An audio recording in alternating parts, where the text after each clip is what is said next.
time. Move to read here again, and we are going to be practicing our digraphs. What is a digraph? A digraph is two consonants side by side that make a whole brand new sound. So if we have PH, those are both consonants, and their brand new sound is so PH says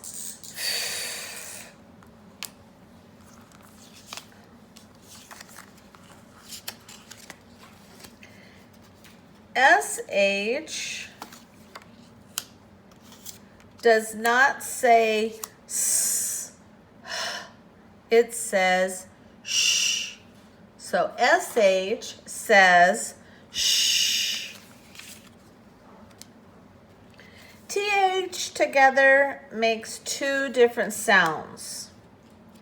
There is the voiced sound and the unvoiced sound. So TH says th, like in them, or like in with. So TH says voiced or unvoiced. CH has three sounds. It says ch, which what we do a lot of times in class is we cup our hands and like we're pretending to sneeze, ch. And then it says k, like as if you kick. And we pretend to do a little kick, like a soccer ball kick. And then it says shh. So CH says ch, k, shh. So we'll do it one more time. CH says ch, k, shh. Your SH sound is going to be more of a French derivative or a French type of word, like chandelier, chateau, chardonnay, all of those are French derivatives of that SH or the CH sound. Another thing that we will have is TCH. The T is kind of like the sheriff, just like in DGE. So TCH, you are going to bracket all three, but all you're going to hear is the CH, the ch. The T is silent, and but he has to be there. So he is the sheriff, little sheriff badge, kind of, or weird tulip, whichever you want to call it. So like in the word kitchen, it's Kitchen. C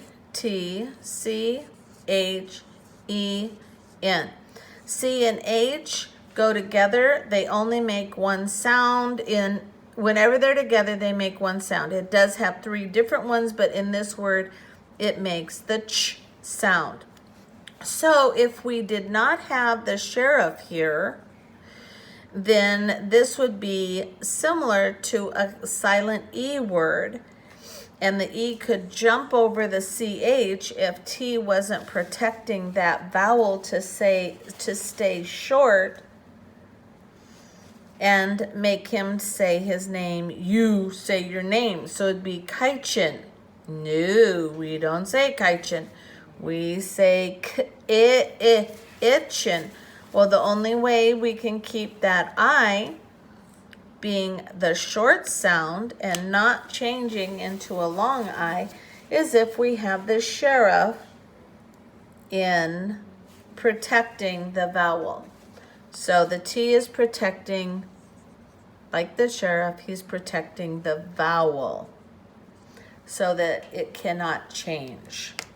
So TCH is a combination, but the T is there for a reason. He's the protector.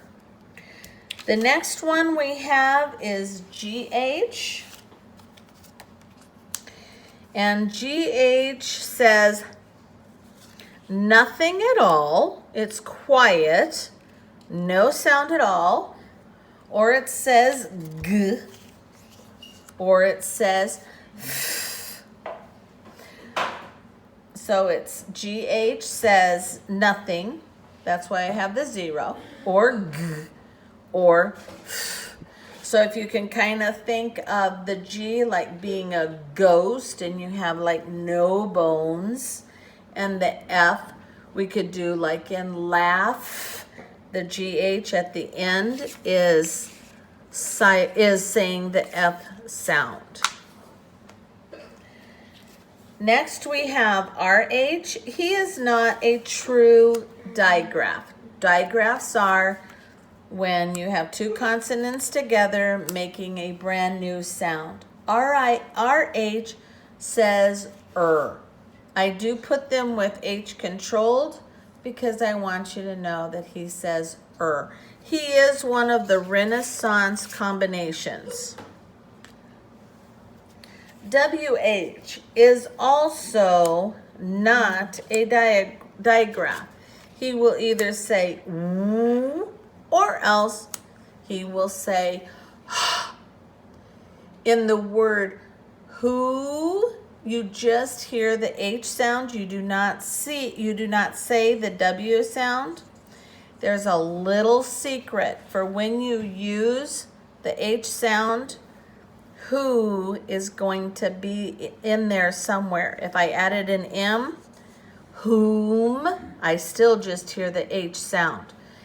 The other letters that are WH, like when are we going to the store, you pronounce the W, but you do not pronounce the H.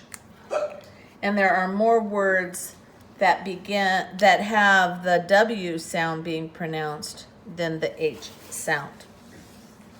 Okay, now we're going to go to the family. Every single vowel except for E is in the NG family.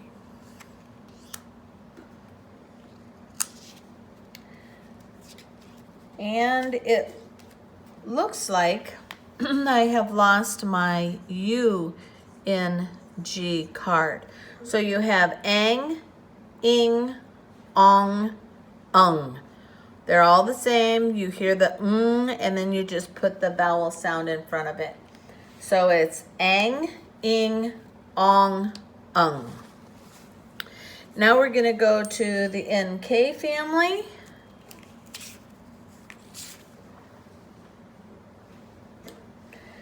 And it's the same thing. A, there will be no E, I, O, and U. So it's ank, ink, onk, unk. Okay. So we'll do it one more time. Ank, ink, onk, unk. Okay, have a great day. I'm just